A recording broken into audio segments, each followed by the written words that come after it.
Hi, welcome. Good evening. Thank you for coming out tonight. I want to just say something. That was my intro music.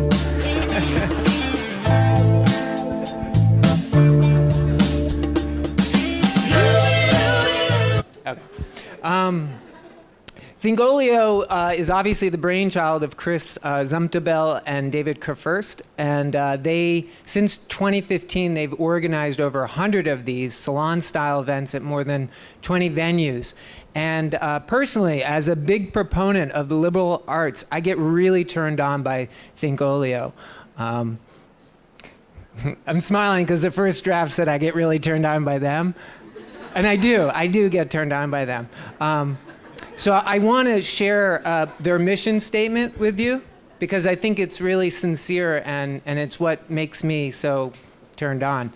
ThinkOlio is not about learning a new skill or adding credentials to your resume.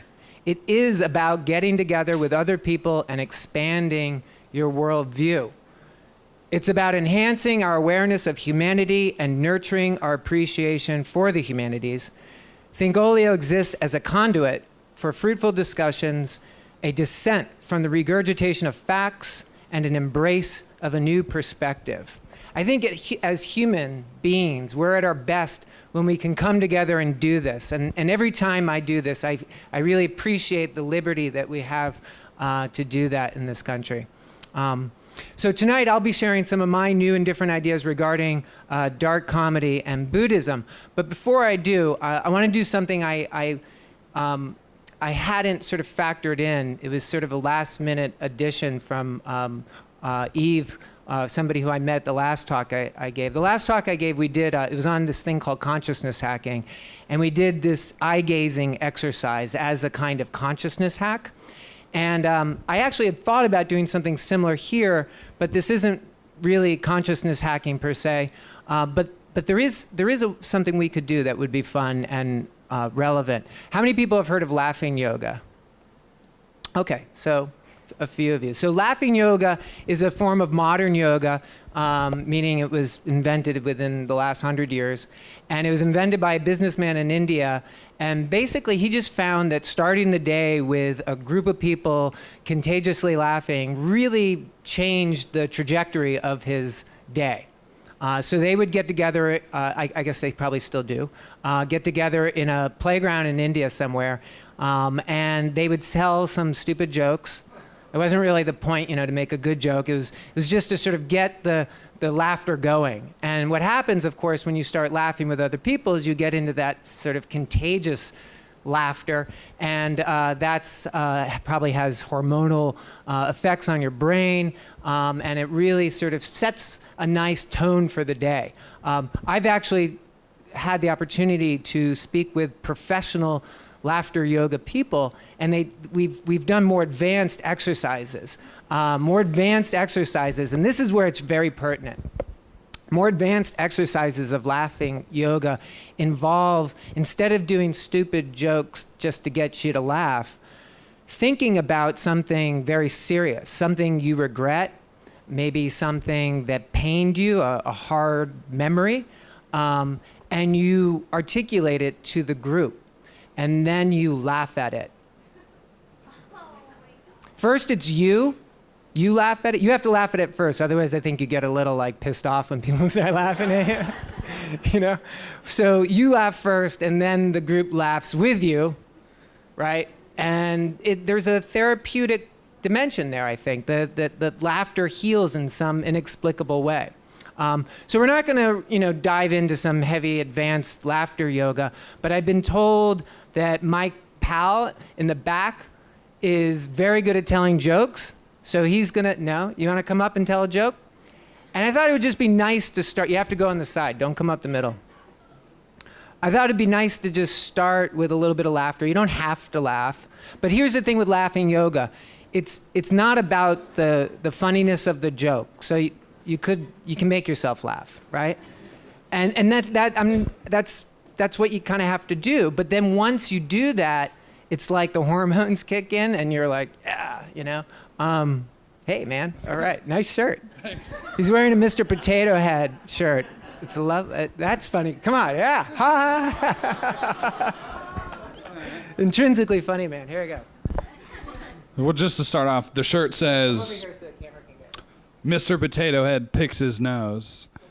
And it's a platter of noses that he chooses from to put on his face.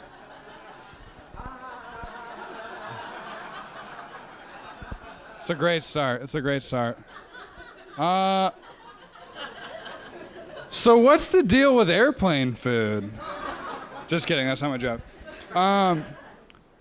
Why can't your nose be 12 inches long? Because then it'd be a foot.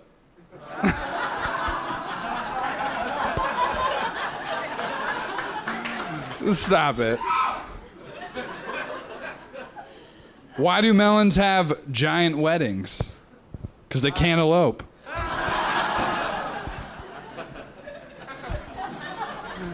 And last but not least, why'd the chicken cross the playground? To get to the other slide. All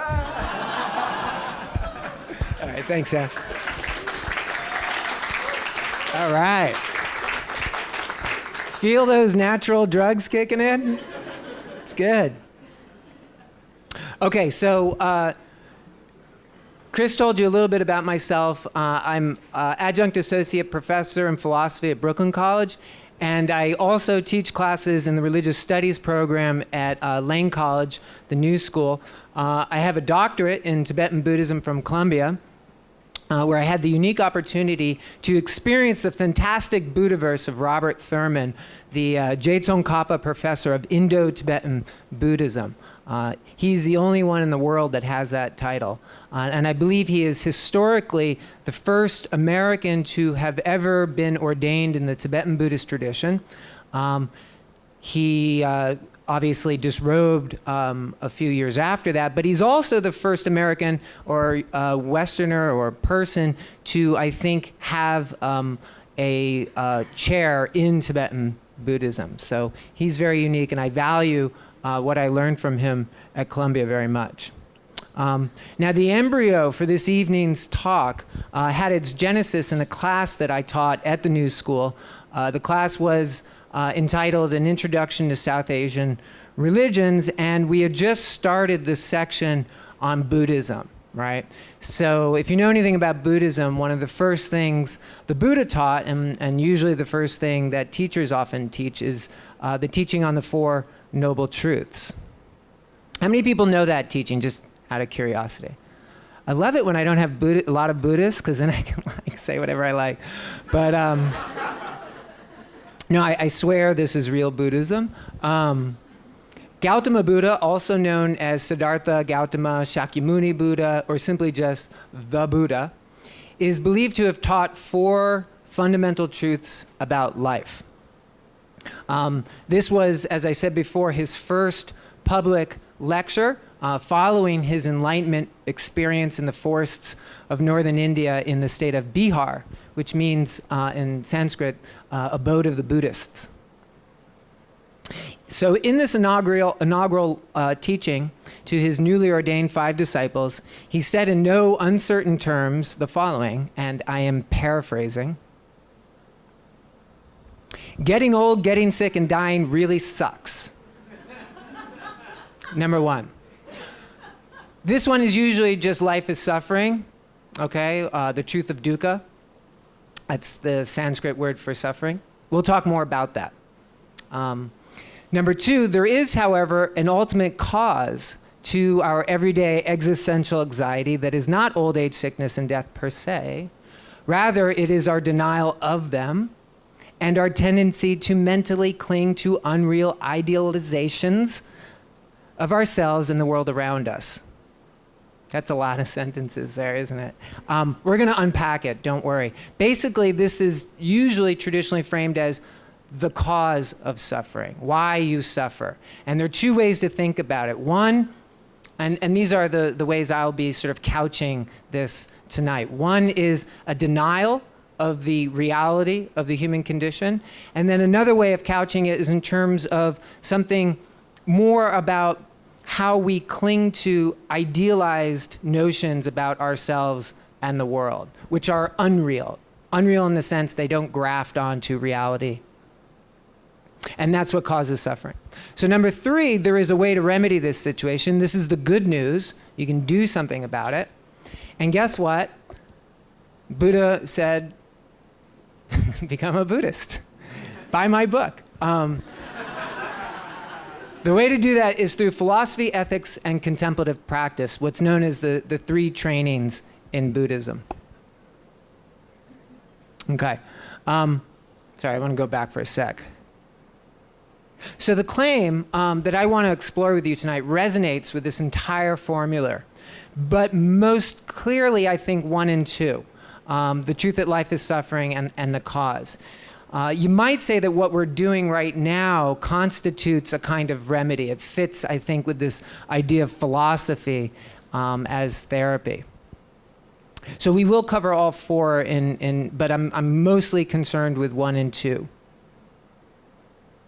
So to that end, the claim that I'm making tonight has 2 parts. Part 1, both Buddhism and dark comedy seek to expose unsettling truths about the human condition that we normally choose to deny, namely old age, sickness, and death.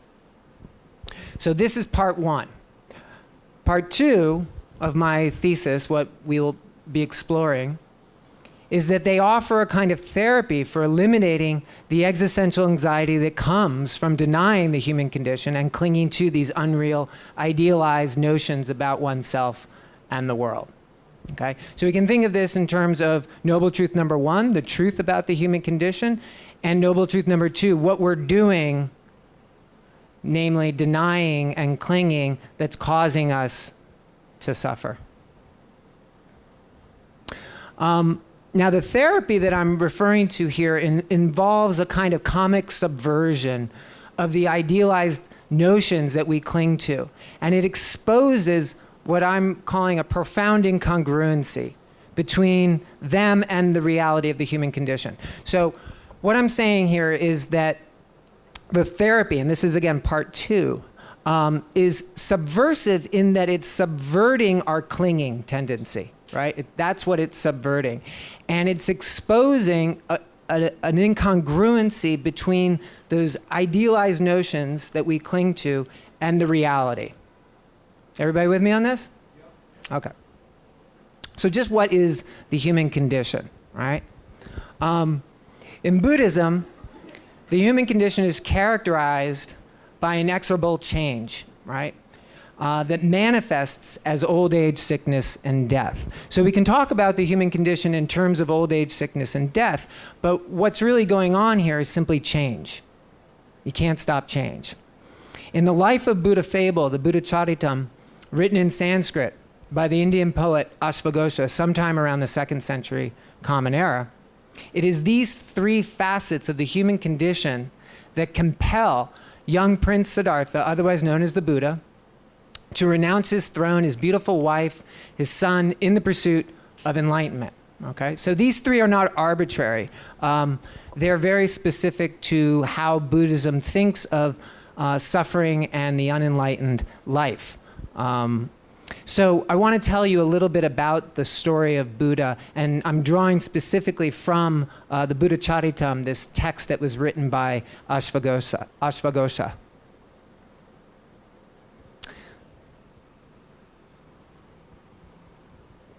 So as the story goes, Siddhartha, the soon-to-be Buddha, was born a prince with a dual destiny, right? So this is baby Buddha here with his dad, and the guy sitting is this very well-known yogi who stays in his hermitage and never comes down from the mountains, okay? But he came down for the birth of Buddha. And he makes this prophecy. He tells the fortune of Buddha, and it's this dual destiny. He will either be one of 2 things: a world conqueror, meaning like a benevolent king, a great king that everybody loves, or the leader of a world religion. Now, Siddhartha's father is described as a traditional Vedic king. So in that sense, he places little value on this idea of world renunciation. Okay, world renunciation was a countercultural movement in ancient India. And Buddha's dad is kind of old school. He's not, he's like, I don't want my kid to be a long-hair hippie. Like, no, no, no, no, no. My son's going to medical school. My son's going to be a lawyer, right? I do not want him running off to the forest with those other renunciates, okay? He wants him to fulfill his holy dharma as a kshatriya. Kshatriya is a warrior. It's where, of the 4 castes in India, it's the second under Brahmin priests. And traditionally they're known as the warriors, and it's where kings are drawn. And dharma means duty, right? So depending on your caste, you have specific obligations, right? And these are not social obligations. I mean, they may manifest socially, but these are obligations based on ontological or metaphysical truth. That means if you don't do them, the world falls apart. You don't just disappoint dad, like the earth opens up and swallows your village. Those are the stakes, right? So his father, knowing, he's seen this before with the other renunciates. He knows that that renunciation is often precipitated by a direct confrontation with the harsh realities of the human condition, namely old age, sickness, and death. So Siddhartha's father forbids him from ever leaving the pristine and manicured environment of the idyllic palace grounds. And he raises Buddha in this false environment, this virtual reality in which he's never exposed to the reality of the human condition. Now, naturally, this backfires. And as the story goes, the Hindu gods actually intervene. Because, of course, their dirty little secret, according to Buddhists, is that they're not enlightened. So they've got a lot riding on Buddha getting enlightened. They want Buddha to get enlightened so he'll come and teach them, and they can manage to do it before anybody's the wiser. So the gods arrange for Siddhartha. This is now fast forward to 30-something, right? He's got a wife. He's on track to be king. His dad's really impressed. He's like, you've done it, kid. You've got straight A's. You've excelled in everything that I've asked you to do. So he grants him a little bit of liberty, and he says, you know what? You need to go out and see the kingdom that you're about to rule. So why don't you have a formal sort of visit? And they arrange for him to go out and see his kingdom. And the gods intervene, the Hindu gods, and they plant instances, real life manifestations of old age, sickness, and death. In other words, they ensure that Buddha's sheltered environment, his naive worldview about the human life or unenlightened existence is dispelled, right? So he comes into contact with an old guy, a sick guy, and a dead guy, as well as a renunciant yogi. So these are called the 4 sights, and the first 3 are obviously characteristic of the human condition, and then the 4th is there to sort of give Buddha an alternative, right? If you're not going to be a king, what are you going to be? How do you solve this problem of the human condition? Well, there you go. That's the model. You can run off to the forest and be a renunciate. So once Siddhartha learns the truth of the human condition, he's totally blown away. At first, he doesn't even cognize what it is he's perceiving. And when he learns what old age, sickness, and death actually are, he's shocked and perplexed. He's understandably shocked because he never knew about this before. And he's perplexed by the fact that everyone who does know about it is somehow able to go on as if it's not real. In other words, he's perplexed by our denial of the human condition and our collective clinging to these unreal ideas about ourselves and the world. I hope nobody has to go anywhere because we're going to run a little bit over, okay? We got a late start. I want to just do a little textual stuff with you, and then we're going to look at some fun clips of comedians, and you guys will laugh, and it'll be nice. So I'm a professor. This is the hard part. Bear with me. Plug in, learn something, and then we'll do some more comedy. So here's how Ashvaghosha in his book describes Siddhartha's encounter with an old man. So this is Siddhartha, and he's with basically his manservant. It's like Worcester and Jeeves, right? Does anybody know Worcester and Jeeves? P.G. Wodehouse? No? Okay. So this is like Jeeves, right? And Worcester is like, whoo. And he's saying, well, who is this man, dear charioteer, Jeeves? Hair white and hand clasping a walking stick, brows hiding the eyes, body slumped and bent. Is it a transformation? Is it his natural state, or is it simply chance? He doesn't know what to make of this. He's never seen it before, right? And when he addressed his driver in this way, it was revealed to him a matter he should have kept concealed, without seeing his blunder, because his mind was confused by those same gods. So the gods, this is part of their intervention, they plant an instance of old age, and then they confound Jeeves so that he'll be forthcoming, right? Because Jeeves is on message. He knows Dad doesn't want this getting out, right? Okay. Now, this is what happens next, right? Siddhartha says, okay, all right, I got it. Old age. All right. Now, will this evil affect me too?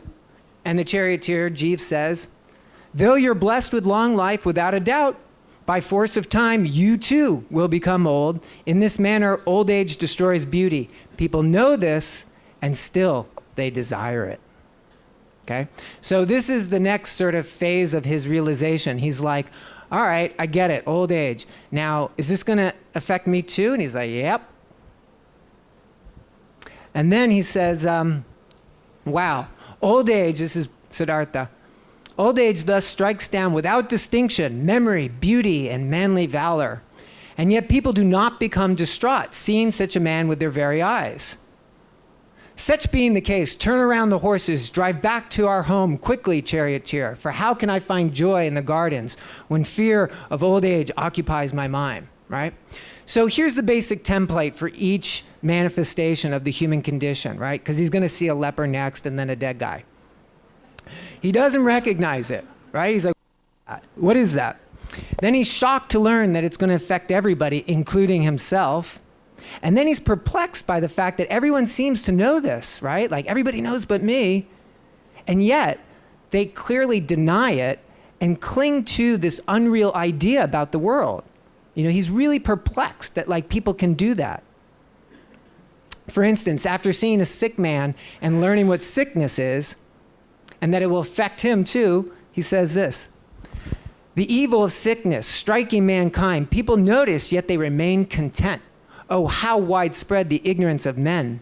Though not freed from the danger of sickness, yet they continue to laugh.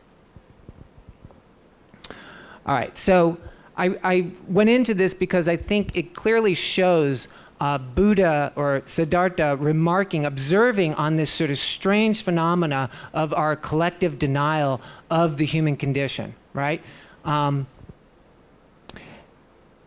when I introduced, in other words, he doesn't understand how people can deny the reality of the human condition and go on living under the fantasy of an idealized conception of themselves and the world around them.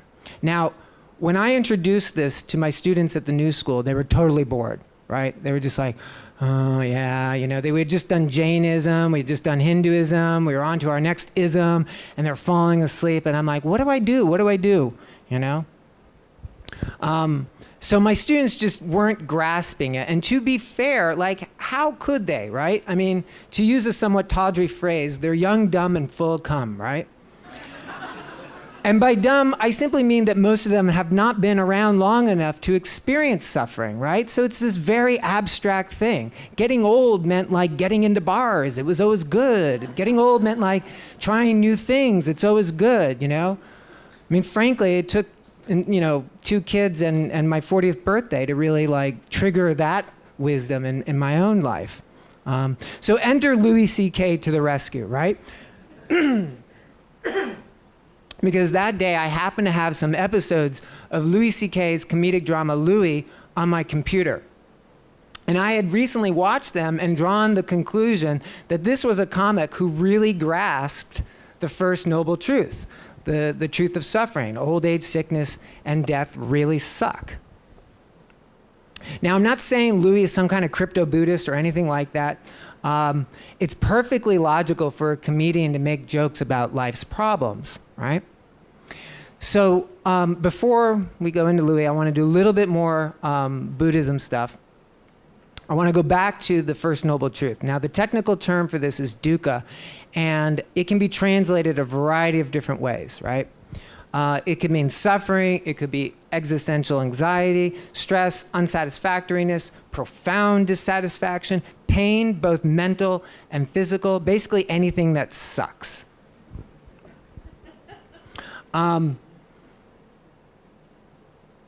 And as I said before, dukkha is a common topic in most dark comedy as well. It should be because, you know, these kinds of jokes kill. Whether it be a form of physical suffering like cancer or mental suffering like depression, the fundamental metaphysical truth behind dukkha is change, right? In the words of George Harrison, all things must pass. It's like a wave, right? We go from feeling happiness to feeling suffering. This reflects both the change, I think, metaphysically as well as emotionally. We are constantly alternating between experiences of so-called happiness, sukha, and suffering, dukkha. What is good will invariably turn to shit. Now, we're going to do some comedy. I want to play for you the clips that I showed my new school students that day in order to help them get their mind around this idea of dukkha. It's so funny. My computer is like some kind of Pollyanna, okay? Every time I write dukkha, the spell checker makes it sukha, which means happiness. It's like, no, it's not suffering, it's happiness. You're wrong. Okay.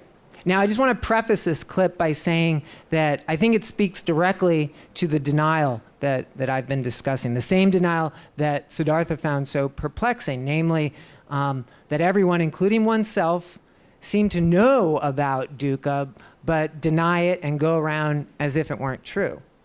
Then we're going to play another clip by Louis, and this one sort of looks at dukkha head on, right? Like he's talking about love after 40. Okay, so here we go.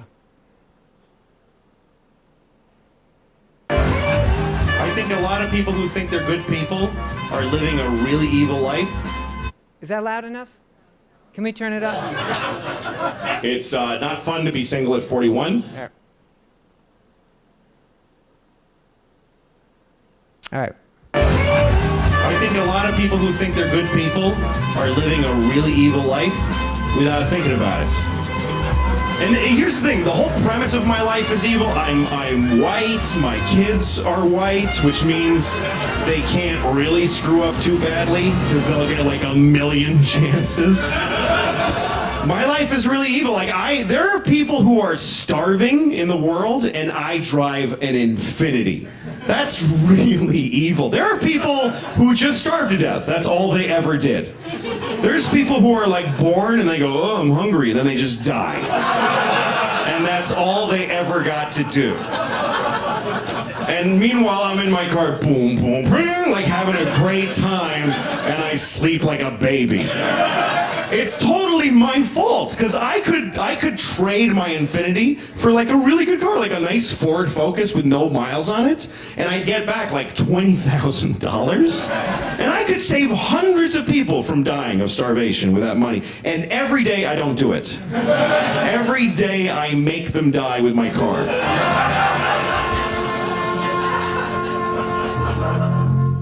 Denial. Okay, clip number 2. Love after 40. It's not fun to be single at 41. I was married for 10 years. I'm divorced. I got 2 children. It's hard to start again after a marriage. It's hard to really like look at somebody and go, hey, maybe something nice will happen. You just don't. I know too much about life to have any optimism. Because I know even if it's nice, it's going to lead to shit. I know that if you smile at somebody and they smile back, you've just decided that something shitty is going to happen. You might have a nice couple of dates, but then she'll stop calling you back, and that'll feel shitty. Or you'll date for a long time, and then she'll have sex with one of your friends, or you will with one of hers, and that'll be shitty. Or you'll get married, and it won't work out, and you'll get divorced and split your friends and money, and that's horrible. Or you'll meet the perfect person who you love infinitely, and you even argue well, and you grow together, and you have children, and then you get old together, and then she's gonna die. That's the best case scenario, is that you're gonna lose your best friend and then just walk home from D'Agostino's with heavy bags every day and wait for your turn to be nothing also.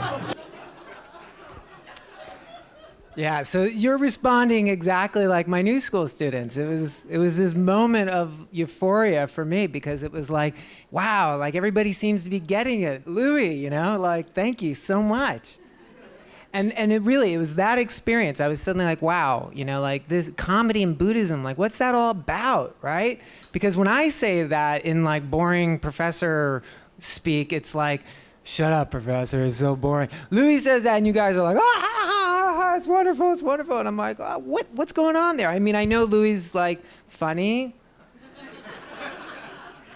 but why is that? Why is he funny, you know? Like, and then I started thinking about like enlightenment and laughter and like, is there a connection between that? Because the Dalai Lama is like always laughing, you know? And he's got this like really weird laugh too. That's so like contagious, like you hear it and you just start laughing, you don't know why. And anyway, that's how it all sort of started. And this talk has taken many sort of twists and turns, so this is just my latest version of it.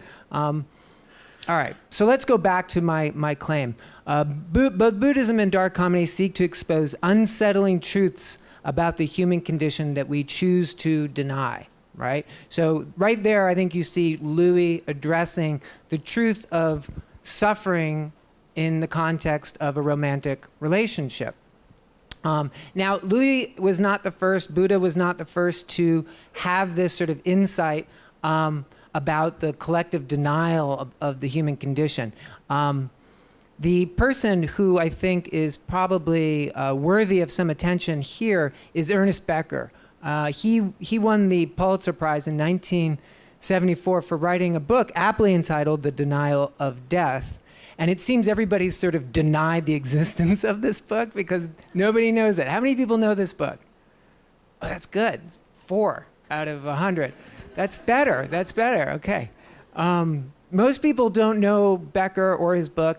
Becker was a cultural anthropologist and a writer who was a bit of an academic renegade. After a series of hirings and firings, he finally landed at Simon Fraser University in Vancouver, Canada, where he published The Denial of Death in 1973, and a year later he died of cancer, the same year his book won the Pulitzer.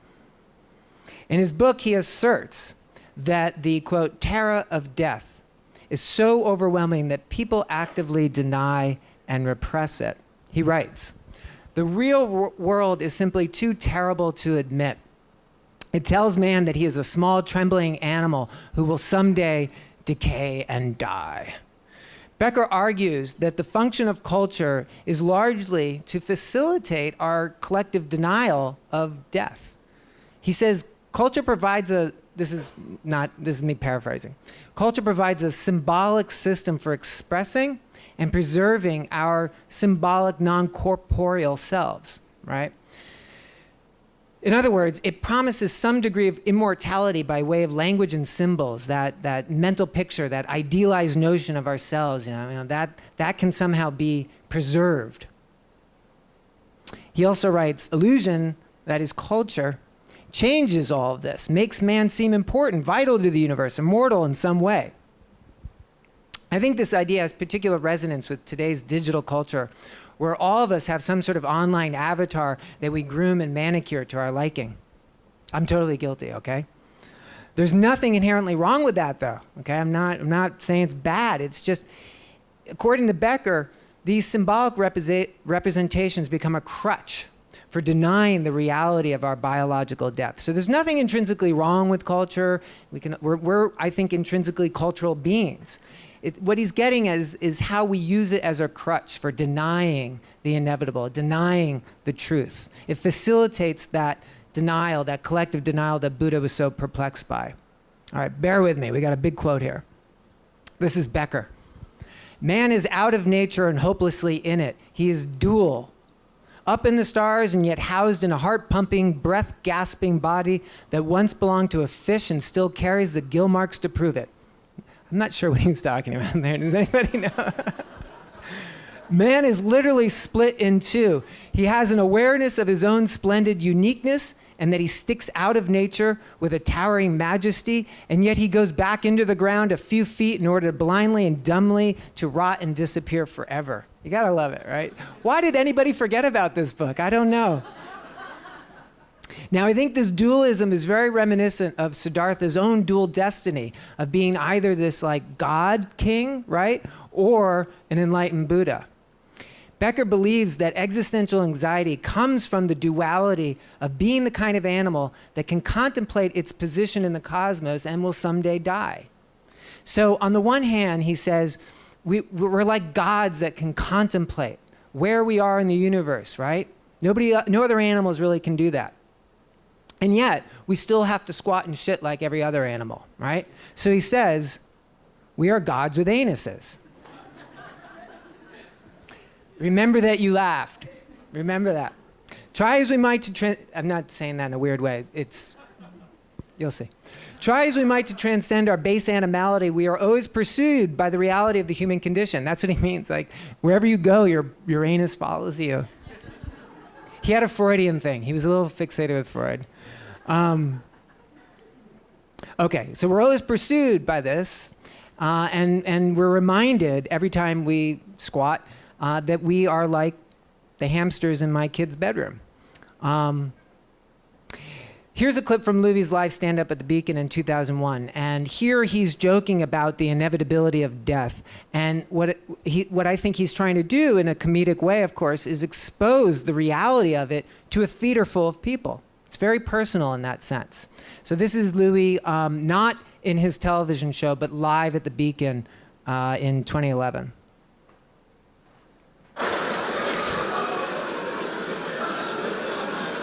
But I'm really glad you're here. This is a sizable crowd. This is a big place. There's about 2,500 people here.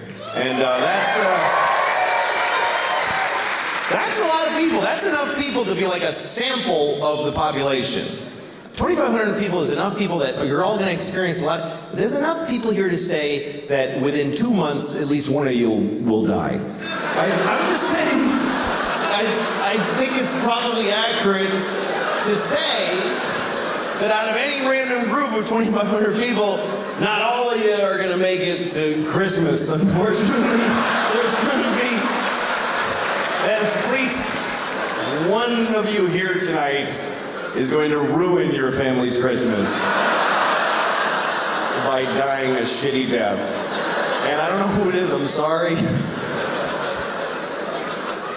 I don't know, your death is whatever. Some people, they want you to do things when they die with their, like, I want you to take my ashes and sprinkle. Fuck you, I'm not doing none of that shit. You're dead, I'm not gonna run errands for you after you're dead. You don't matter anymore.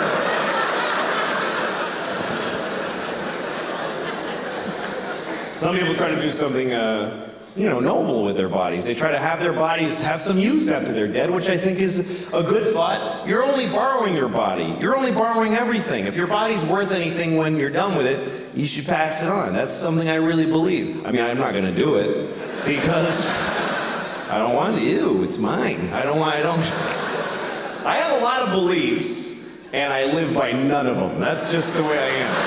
They're just my beliefs. I just like believing them. I like that part. They're my little believies. They make me feel good about who I am. These little believies, like he's talking about how culture becomes a crutch, right? Like how we rely on these things to sort of get us through the day, okay? Now, if I ever get around to like writing a paper on this or something, like I'm gonna get a roster for all the people that went to that show, and I'm gonna find out if anybody died.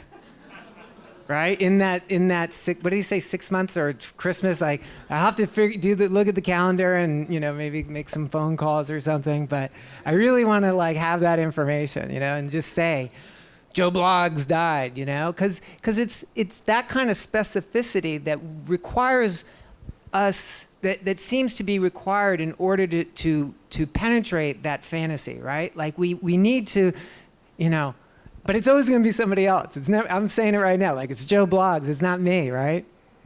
Yeah. So in Buddhism, there's a whole corpus of meditations that sound just like that. And they're not funny at all, okay? They're not funny. He's funny. Why is he funny? Again, that question, why is this funny? It's funny because it's true. Well, all right. That's not satisfying. I want to know more. It is suggestive, though, right? It is suggestive of everything I'm saying. It's funny because it's true. The human condition is true. But I wanted to look deeper into this. So this question, why is dark comedy funny?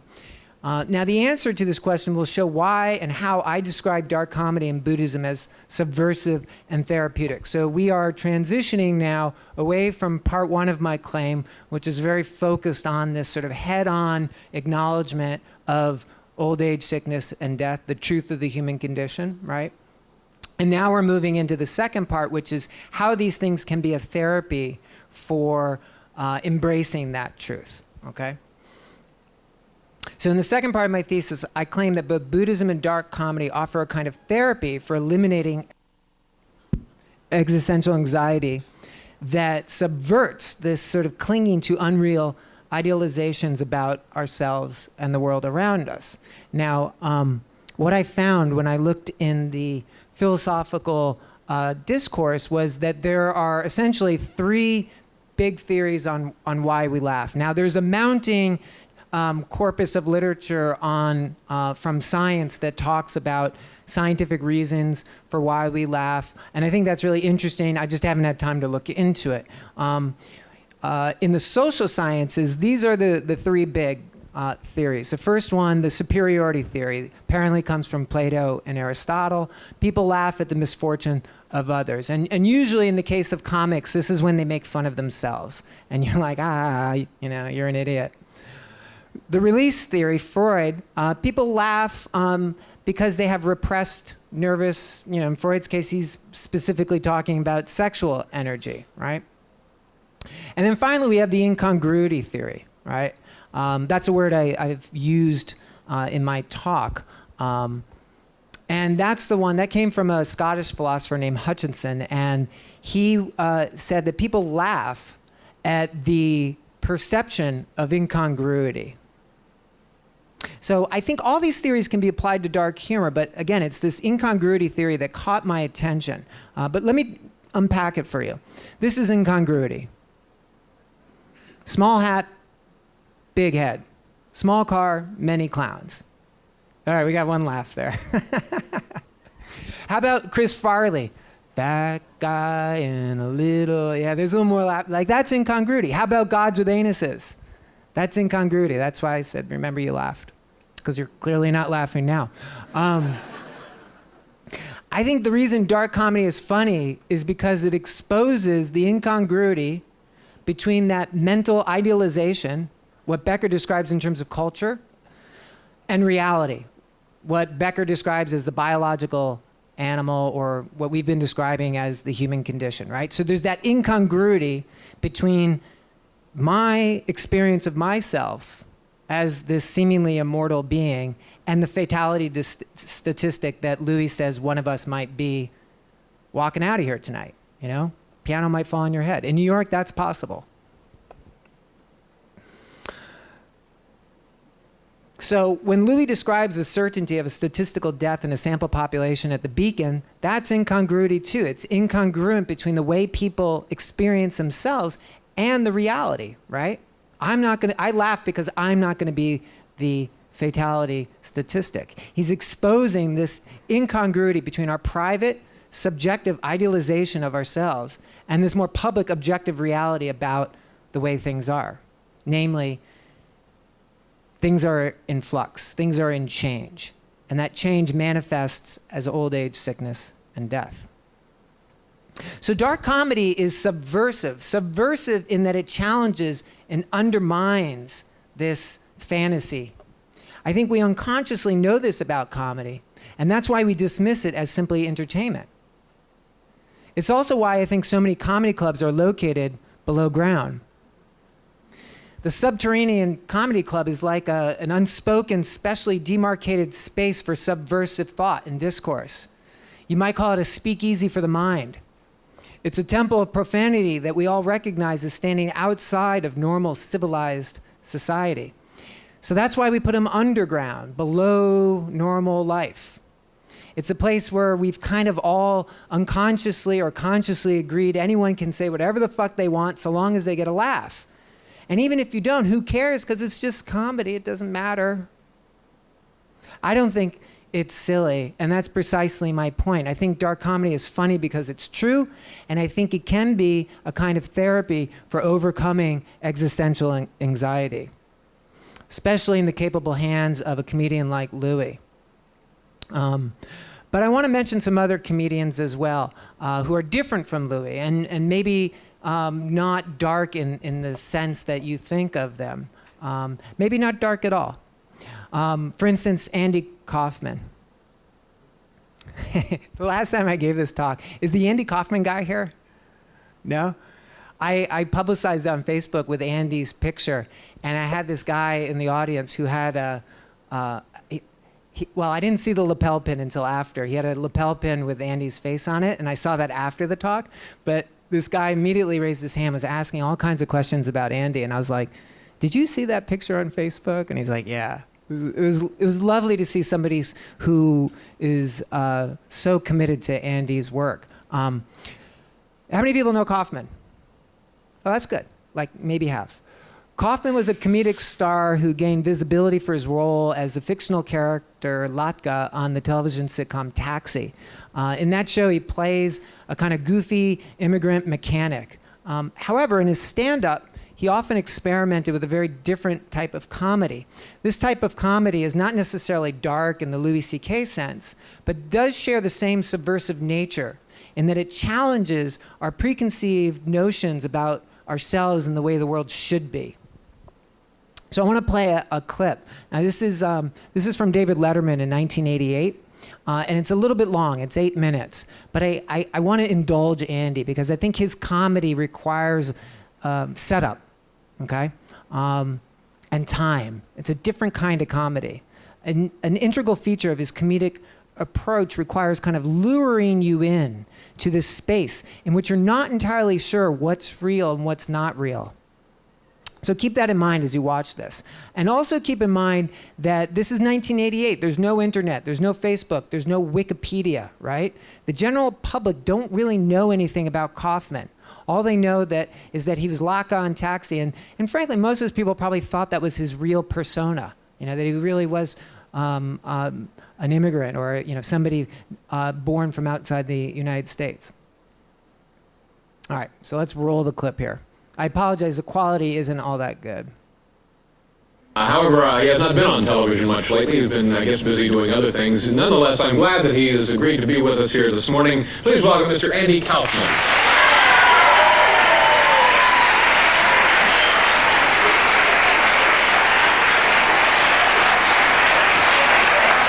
Andy, thank you, sir. I really appreciate you being here this morning. It's nice to see you. Tell me about Taxi. Would you like a tissue? Would you like a tissue?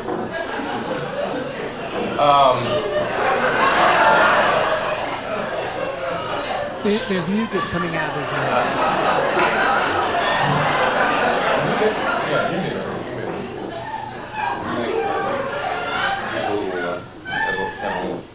Just a little bit of something.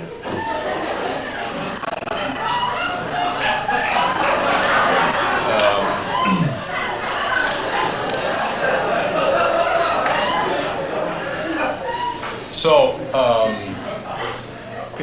tell me about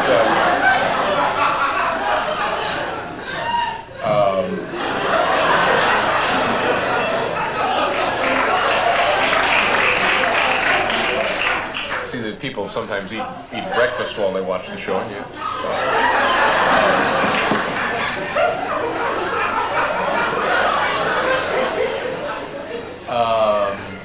now,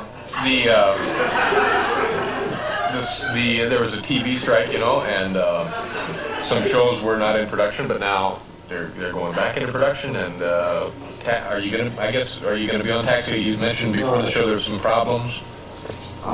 Yeah, I quit the show. You quit the show? Yeah. You're no longer going to be on Taxi? Right. You have your own show? No, I'm not doing much special right now. No. This is, you know, I'm once in a while making appearances like on the show. Yeah. Yeah, I know you're probably going to do movies. Hopefully. I hope. And I guess you used to be on Saturday Night Live an awful lot, so. I don't know. I really don't have any control of that. If they asked me, I would do it, but I don't really. There's nothing planned right now in the near future.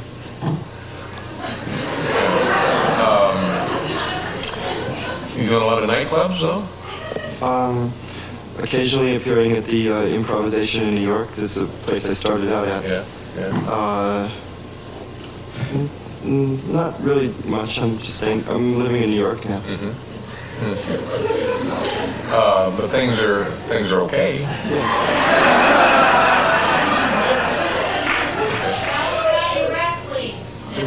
So you know, a woman mentioned you.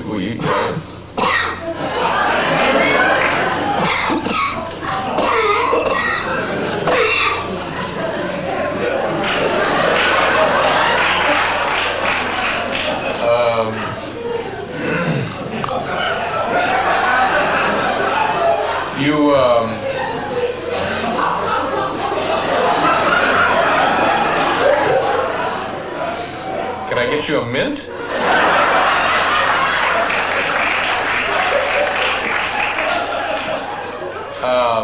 Yeah, I know you wanted to. You had a little.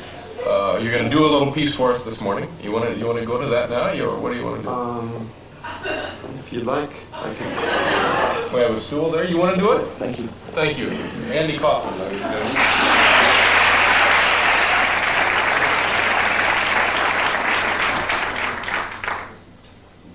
I'd just like to, before I begin, I would like to just say thank you very much to David Letterman and the producers of the show and the people that run this show for having me as a guest. And it's a very pleasure to come on the show and be here.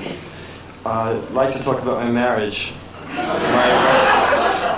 I met my wife several years ago when I was struggling in New York, performing every night at the Improvisation nightclub. I would perform every night for free, and once in a while I would get jobs elsewhere for maybe $50 a night and stuff. And I met her while I was driving up from southern New Jersey one time. She was a cocktail waitress. And we went out a few times, so fell in love and got married. And she worked as a waitress while I was working for free in nightclubs. And we lived together right outside of New York City. We had 2 children, and names were Mark and Lisa. And the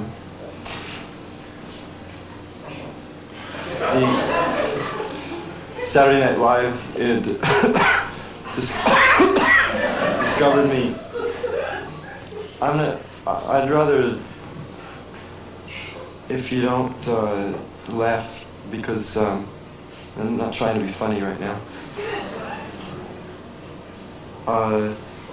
And shortly after that, I went to California and things really started happening.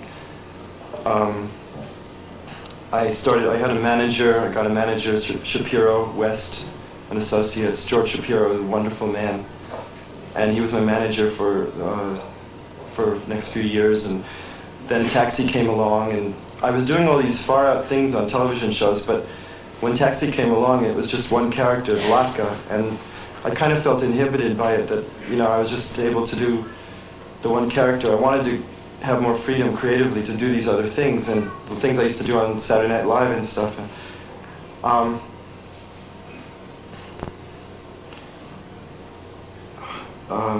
So anyway, I quit the show, and my wife, at that time I was wrestling women on Saturday Night Live. I got a lot of hate mail, and no producer would hire me after that. So one day I was at my manager's office trying to get an engagement for a dinner theater in Wisconsin. And I got a call from my wife's lawyer. She wanted a divorce. And she got a divorce. She got the kids, the house. She got all my money. Not all my money, but some. Anyway, she got everything. I moved to New York, and now that's what I'm doing now, living in New York. And I don't really have anything.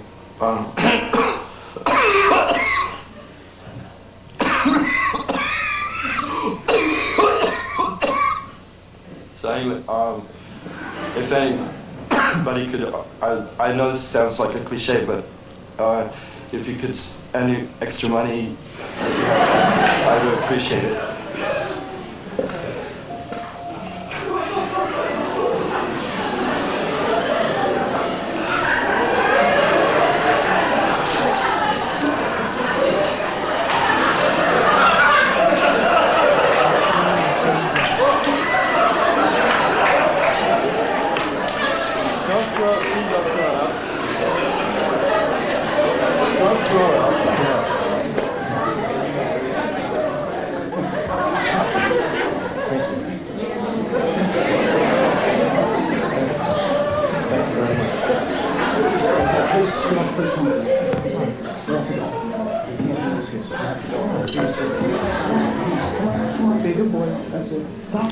I'm not too insane. All right, fine, well. All right, there we go. It's always a pleasure to have... Always a pleasure to have the young talent on the show. We'll be right back.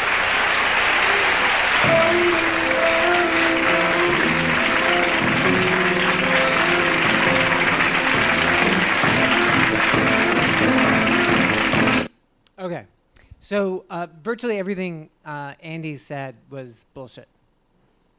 So what I see him doing here is subversive in the sense that rather than conforming to the traditional talk show host guest script, Kaufman defies the public's idealized expectations for facile comedy. Throughout the clip, he feigns being sick.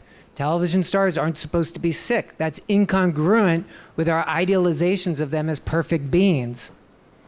He also pretends to be struggling with steady employment. Total bullshit. And again, incongruent with our idealized image of television stars having loads of money. And the marital thing is just complete fantasy. So rather than adhering to this script, Kaufman fabricates an entirely bogus narrative about being fired from Taxi, losing his wife and kids in an acrimonious divorce, and having no money. At first, the audience is laughing about this, and then the laughter kind of peters out and gives way to this deafening silence that would be loathed to most comedians. For Kaufman, it's not about laughter. It's about something more subversive and therapeutic, I think.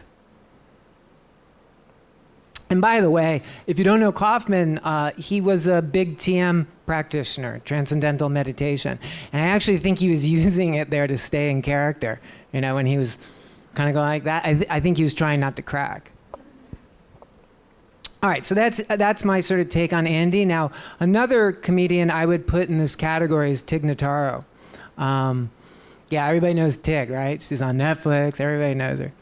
So she got headlines in 2012 when she was diagnosed with breast cancer and used the comedic mic to process her existential anxiety through comedy. Louis C.K. was there, and he recounts the evening as follows. So I'm gonna read to you how Louis describes that evening. So this is Louis. One night I was performing at a club in LA called Largo. Tig was there. She was about to go on stage.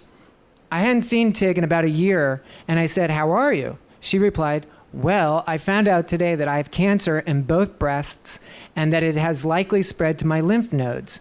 My doctor says it looks real bad." She wasn't kidding. I said, "Oh, Jesus, Tig. Well, do you have your family helping?" She said, "Well, my mom was with me, but a few weeks ago she fell down, hit her head, and she died." She still wasn't kidding. Now, I'm pretty stupid to begin with, and I sure didn't know what to say now. I opened my mouth and this came out. Geez, Tig, really, I really value you highly. She said, I value you highly too, Louis. Then she held up a wad of notepaper in her hand and said, I'm going to talk about all of it on stage now. It's probably going to be a mess. I said, wow. And with that, she went on stage. This is still Louis. I stood in the wings behind a leg of curtain about 8 feet from her and watched her tell a stunned audience, hi, I have cancer. Just found out today I'm going to die soon. What followed was one of the greatest stand-up performances I ever saw. I can't really describe it, but I was crying and laughing and listening like never in my life. Here was this small woman standing alone against death and simply reporting where her mind had been and what had happened and employing her gorgeously acute stand-up voice to her own death. End of quote. So Tig is clearly using comedy to process her own existential stress. Rather than hide it, deny it, she confronts it directly, head on, and invites the audience to join in. So this is one of the unique aspects, I think, of stand-up comedy versus, say, like watching it on a screen, is this sort of empathetic connection between the audience and the comic. And I think Tig was using that to process her own existential anxiety and deriving some kind of strength from that, what we might call a dialectic. I'm going to turn to Louis again here. This is how Louis summed it up, and I think it really resonates with what I've been saying tonight. The show was an amazing example of what comedy can be. A way to visit your worst fears and laugh at them. Tig took us to a scary place and made us laugh there, not by distracting us from the terror. Remember Becker, the terror? But by looking right at it and just turning us and saying, wow, right? She proved that everything is funny and has to be. And she could only do this by giving us her own death as an example. So generous. I'm not going to play Tig. If we do this another time, I might do that. This is just, we're running late, but if you want to hear her show, it's on iTunes and it's on Louis' site. There's no video, there's just audio, but at least there's that, right? Sorry. Now, in closing, I want to play one last video clip from the television series Louis. I want to reiterate that I don't think these comics are doing anything consciously Buddhist. What they do is they share a comedic style that finds humor in what we'd rather not confront. And they challenge our tendency to shy away from that which we deny. And I think that really is much of the project of Buddhism. Now, this clip is from his television series, so it's dramatic comedy. And I just want to give you, I want to frame it a little bit and give you the context for the drama.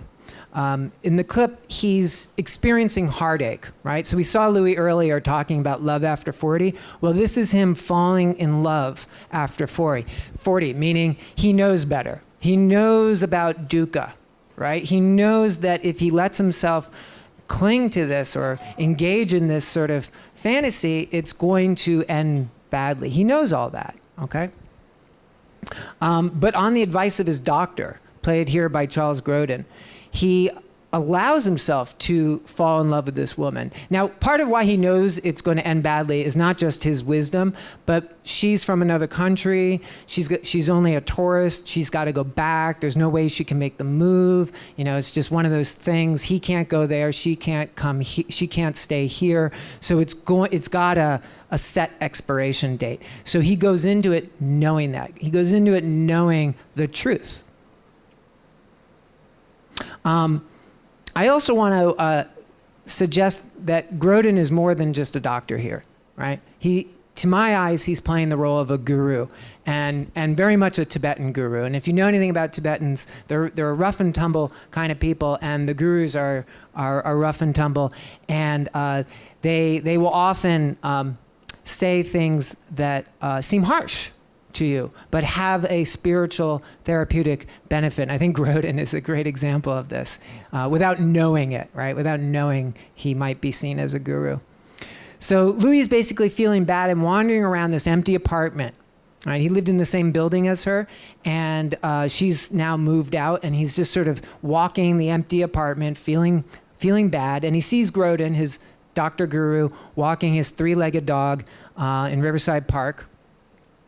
And Louis goes down to talk to him, and Grodin drops some pretty heavy wisdom. And the reason I want to show you this is because if there is a philosophy in Louis' comedy, if there is an overt therapy or psychology, it's in Grodin's character and what he communicates here. Grodin is suggesting that suffering is real, but it's not necessarily intrinsically negative. He challenges what we perceive in our mind's eye as good and bad.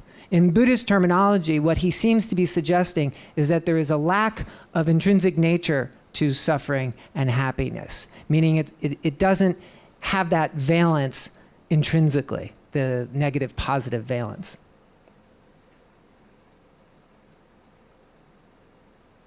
All right, let's just jump into it.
The couch is where he met her or saw her for the first time.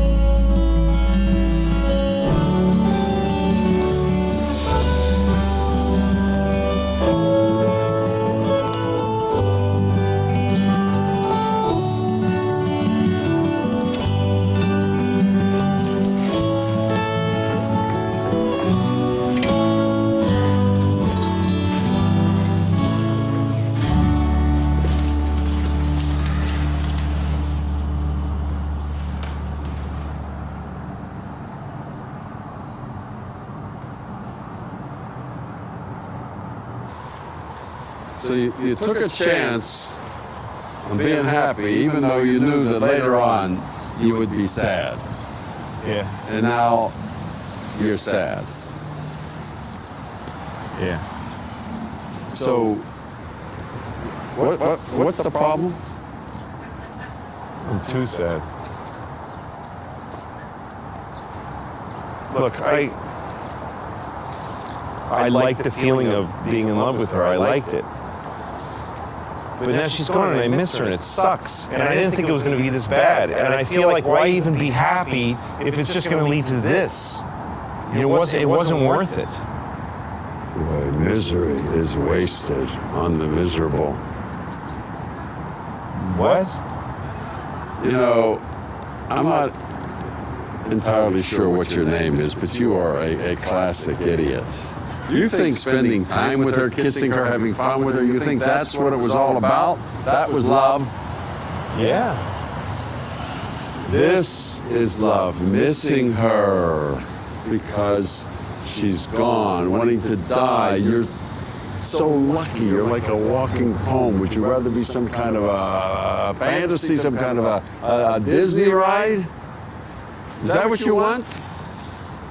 Don't you see, this is the good part. This is what you've been digging for all this time. Now you finally have it in your hand, this sweet nugget of love. Sweet, sad love. And you want to throw it away. You've got it all wrong. I thought this was the bad part. No! The bad part is when you forget her, when you don't care about her, when you don't care about anything. The bad part is coming, so enjoy the heartbreak while you can, for God's sakes. Pick up the dog poop, would you please? Lucky son of a bitch, I haven't had my heart broken since Marilyn walked out on me since I was 35 years old. What I would give to have that feeling again. You know, I'm not really sure what your name is, but you may be the single most boring person I have ever met. No offense, you're not talking. You don't fall down. You left him with the bag of shit, right?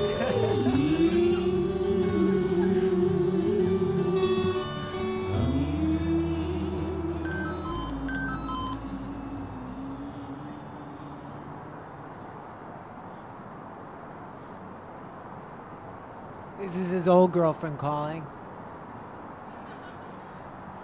It's kind of, you know, code for I love you. That's why he's smiling.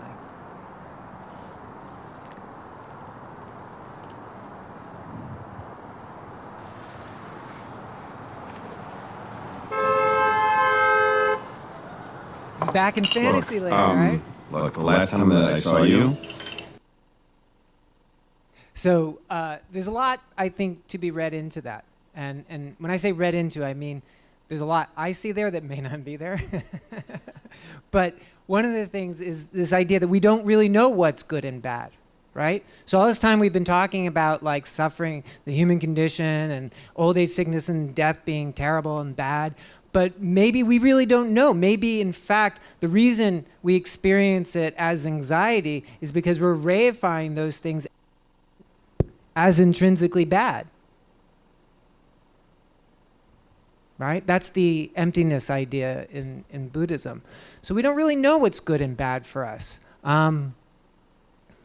There's also, I think, what I was remarking on with him back in Fantasyland is that you see this wave happening, right? Like he goes from despair to getting a text from an old girlfriend to sort of feeling happy again and sort of dropping into his own little fantasy about a new relationship and almost getting hit by a car, right?